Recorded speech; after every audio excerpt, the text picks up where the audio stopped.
I want to talk about the state of terror that we live in, not only in this country, but around the world. And I'm not talking about this war on terror that, we're sold every single day. We need to spend trillions of dollars and have 5 military engagements going on around the planet, chasing a faceless, nameless enemy that we can't defeat and they can't surrender to. An ongoing war that will never end. Not this war on terror. I'm talking about the state of terror that we get to live in here in this country and around the globe.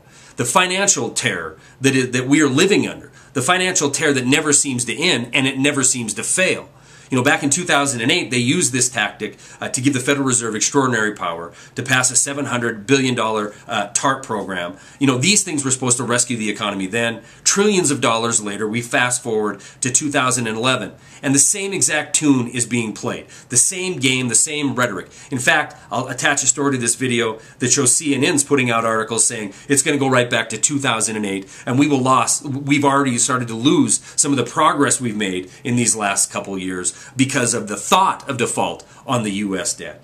The idea that we're going to save this economy by going further and further into debt is an absolute utter joke. We've nearly doubled our national debt since 2007.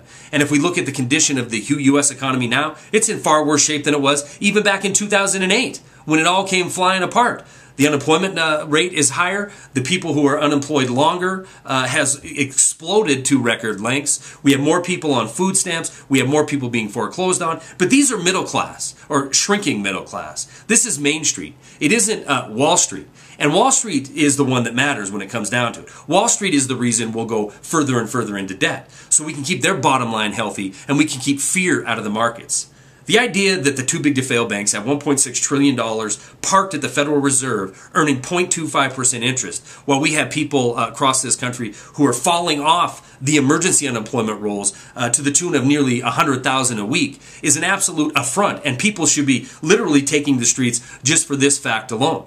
But the idea we're going to keep kicking the can down the road by extending our credit card limit by another $2 trillion so we can get past another election cycle is an absolute slap in the face to any critical thinking person in this country. What you see happening in Greece right now is what needs to be happening here right now.